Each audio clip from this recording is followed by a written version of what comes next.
কোনো বিড়াল জাতি আমাকে কুত্তার বিরুদ্ধে কথা বলতে পারবে না, বললেই শেষ। কেউ ভোট দিতে পারবি না। মুসলিমদের গঙ্গি বানায় জেল গুম খুন হবে।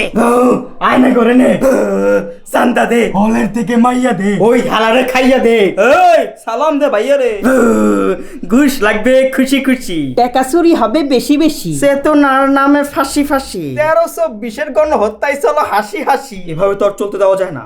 আমরা এই ইন্ডিয়ান কুকুরদের বিরুদ্ধে লড়াই করব, এই বিড়াল জাতিকে এই কুকুরদের হাত থেকে রক্ষা করব। এই কুকুরদের বিরুদ্ধে আন্দোলন করে আমরা এই কুকুর জাতির পতন ঘটাবো। আমরা সাকসেস, আমরা কুকুর জাতির পতন ঘটাইছি। এখন ক্ষমতায় বিড়াল বসবে, আমাদের ভাই বসবে। এখন আর বিধি শক্তির কাছে মাথা নত করতে হবে না, চুরি দুর্নীতি আর থাকবে না, কোনো মানুষ আর মরবে না, খুন দর্শন কেউ করবে না, গঙ্গি নাটক হবে না, মুসলিমদের মধ্যে বৈষম্য আর থাকবে। এই চান্দা দে। আপনি না আমাদের ভাই, আমাদের মতোই বিড়াল। হ বিলাই তো, চান্দা দে নইলে ঠান্দায় দেখি। শুনো, কুকুরদের অফিস হবে এখানে। আমরা না কুকুরদেরকে খাদেলাম, আবারও কুকুর আসবে। ওই আমেরিকার থেকে কুকুর আনতাছি, ওই কুকুরের গোলামি কইরা এই ইন্ডিয়ান কুকুরদেরকে মুছে ফেলতে হবে, বুঝছো? আমরা তো ওই কুকুরদেরকে এমনি মুছে ফেলছি, তারা আবার মাথা ছাড়া দিয়ে উঠলে আবারও মুছে ফেলতে পারবো।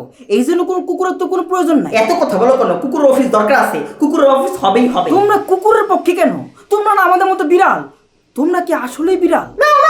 হ্যাঁ বিড়ালই তো। আমরা হাসিনা কুত্তার আবার ফিরে আনবো, এই জন্য সকল কর্মীদেরকে বলতাছি সশস্ত্র যুদ্ধের জন্য প্রস্তুত হও। দেশে এখনো বড় পদে আমাদের কুকুর জাতি আছে, আমাদের এখনো আশা শেষ হয় নাই। আমরা এই বিড়াল জাতিকে সরাইয়া আবারও হাসিনা কুকুরকে ক্ষমতায় আনবো, তারপর আবার আমরা খুন গুণ দর্শন করবো, টাকা চুরি করবো, ডাকাতি করবো।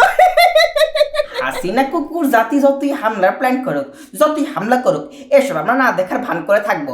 আর আগের কুকুর জাতির মধ্যে যারা বড় বড় পদে আছে তাদেরকে বড় পদেই রাখবো, আর যারা সিস্টেম পরিবর্তন করতে চাইবে তাদের বিরুদ্ধে গঙ্গি নাটক সাজাইয়া জেলে ভরে দিব।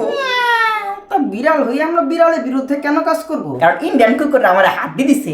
আর ভালো কথা, তুমি কি আমার বিড়াল মনে করছো? হাসিনা কুকুর খেদানোর মাধ্যমে এই জাতি জুলুম থেকে রক্ষা পাইছে, বাক স্বাধীনতা ফিরে পাইছে। এটা আমাদের সবার জন্য একটা বিজয়। কিন্তু নতুন কোনো কুকুরের আগমন ঘটলে অথবা আগের কুকুর কোনোভাবে টিকে গেলে এই জুলুম আবারও ফিরে আসবে। তাই এই কথিত বিপ্লবকে সত্যিকারের বিপ্লবে পরিণত করতে হবে, সিস্টেম পুরোটাই পরিবর্তন করতে হবে, নতুন সিস্টেম প্রণয়ন করতে হবে, গোলামি বাদ দিয়ে আজাদির জন্য বাঁচতে হবে।